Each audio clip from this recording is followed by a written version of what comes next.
Good morning বন্ধুরা, welcome back to my channel AM blog. তোমরা কেমন আছো? আশা করি ভালো আছো।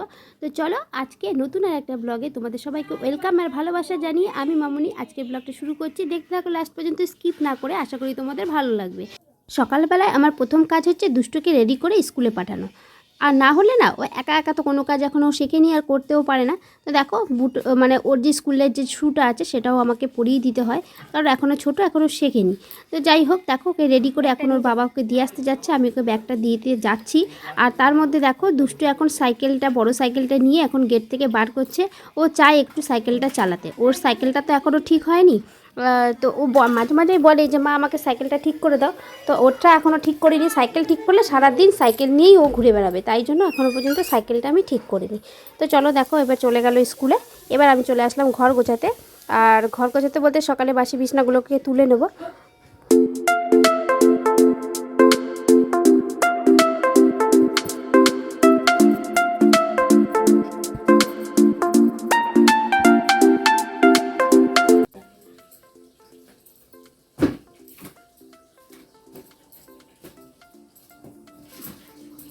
এখানে একটা জিনিস আছে। কোনখানে গো?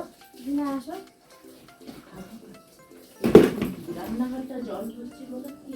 ওই যে ওইদিকে দেখো, মর্নিং।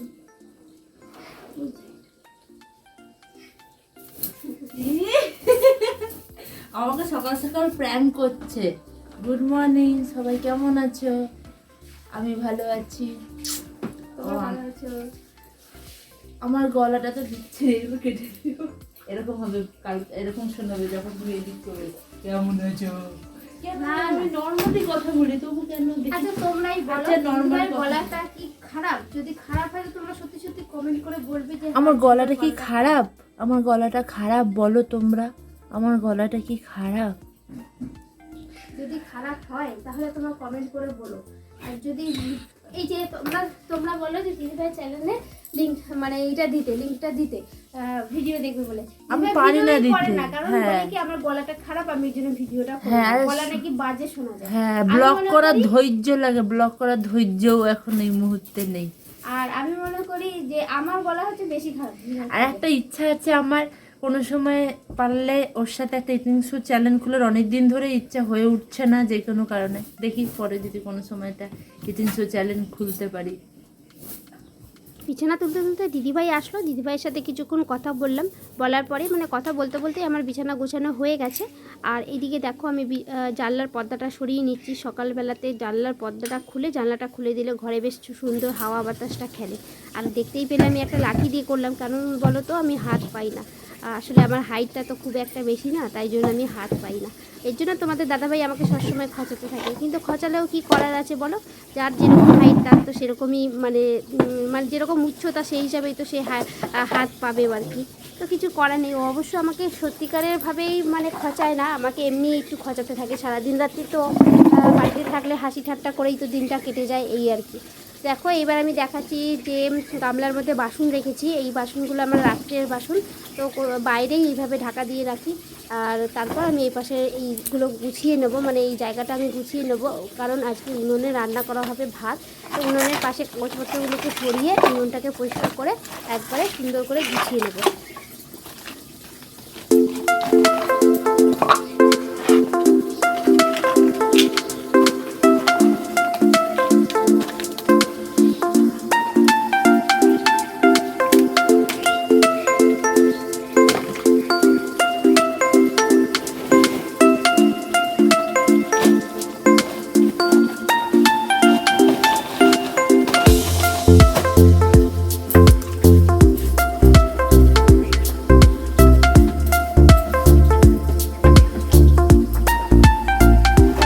আমি শুনেছি ঘরের লক্ষ্মী নাকি রান্নাঘরে থাকে। তো আমার রান্নাঘর তো বলতে গেলে এটাই আমার বারান্দা, এটাই আমার রান্নাঘর। তো এই রান্নাঘরটা মানে আমার কাছে এটা রান্নাঘর যেহেতু, তাই আমি এই জায়গাটাকে সুন্দর করে আগে গুছিয়ে পরিষ্কার করে একদম তারপর আমি এখানে রান্নার জিনিসপত্রগুলো এনে রান্না করি। এটা তোমরা সবাই জানো। আর এটা যেহেতু রান্নাঘরের এখনও রূপ পাইনি, মানে এখানটাই আমি ভেবেছি ভবিষ্যতে রান্নার জায়গাটা সুন্দর করে করব।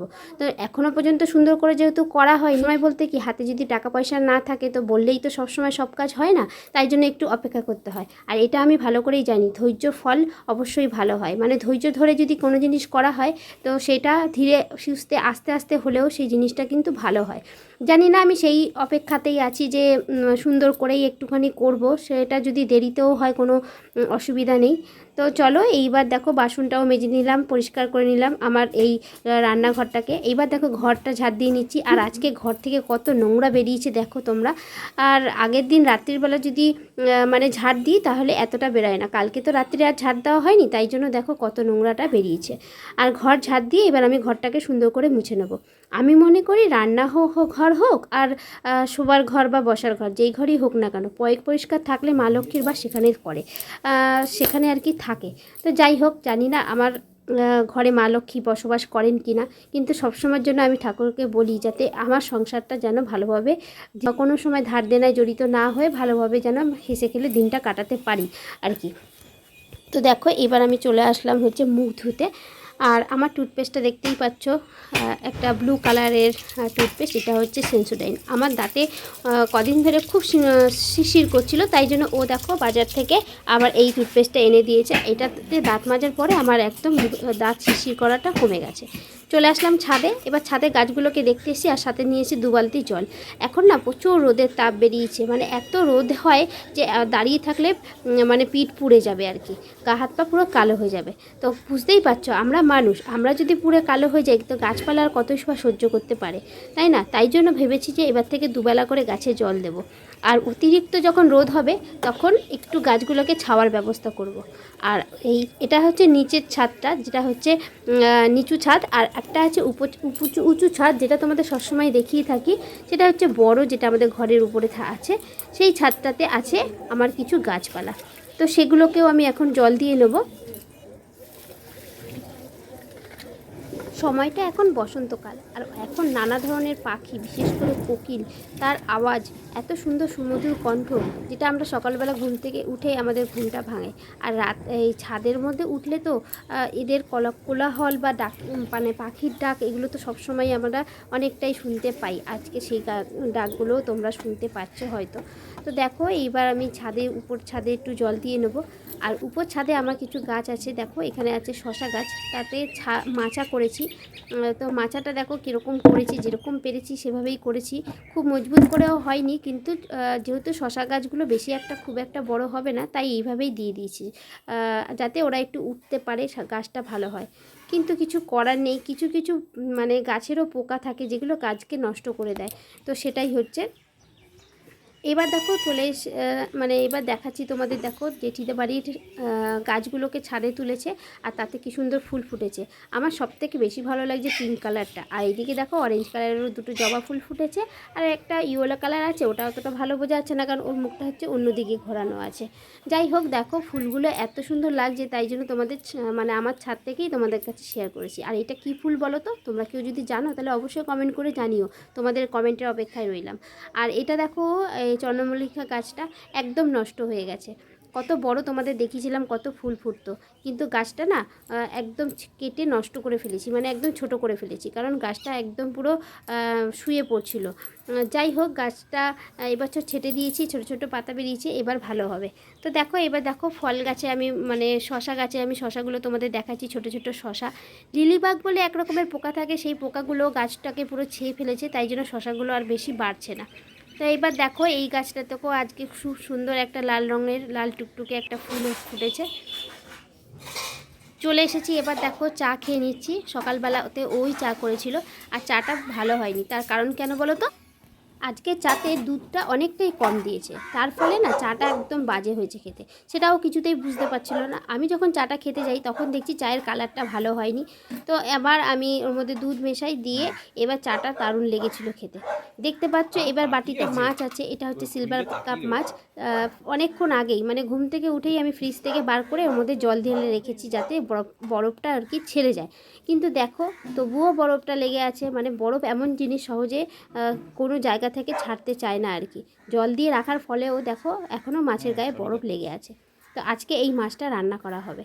তো মাছটা অনেক দিন হয়ে গেছে, তো ভাবলাম ঝাল করব। আর ঝোল করে ভালো লাগবে না, ঝালটাই সুন্দর হবে। আর সত্যি কথা বলতে ঝালটা দারুণ হয়েছিল খেতে। আর মাছের পিসগুলো তোমরা দেখতেই পাচ্ছ একটু বড় বড়ই আছে। একটা মানে বড় গোটা মাথার একটা হাফ মাথা আছে, সেটা দুষ্টুকে দেবো, এই দুষ্টুর জন্যই রেখে দিয়েছিলাম। তো চলো আজকে রান্নাবান্নাটা তোমাদের কাছে শেয়ার বেশি করব না, রান্নাটা কমপ্লিট হয়ে গেলে তারপর তোমাদের কাছে শেয়ার করছি। তো বুঝতেই পারছো মাছটা যেহেতু ধুয়ে নিয়েছিলাম, আর তারপর নুনটা হয়তো চলে গেছে বা হলুদটা চলে গেছিলো বলে আবার এর মধ্যে একটু হলুদ নুন মিশিয়ে তারপর মাছটাকে রান্না করে নেব। জীবনে চলার পথে অনেকটা বাধা বিঘ্ন সব কিছুই মানুষের জীবনে থাকে। তো সেই বাধাকে যদি অতিক্রম করে কোনো কাজ যদি করা হয় তো সফল হয়, সেই তার থেকে বেশি আনন্দ আর কোনো কিছুতে হয় না আর কি। তো যাই হোক, যখন আমি ইউটিউবে আসি তখন আমার দিন শুরু হয়েছিল মানে একটা কি দুটো সাবস্ক্রাইব দিই, তারপর আস্তে আস্তে আমার 1000 কমপ্লিট হয়েছে। তো তোমাদের ভালোবাসা আর সাপোর্টের জন্যই কিন্তু আজকে আমি এতটা দূর আসতে পেরেছি। তো আশা করছি আগামী দিনগুলো তোমরা আমার পাশে থাকবে।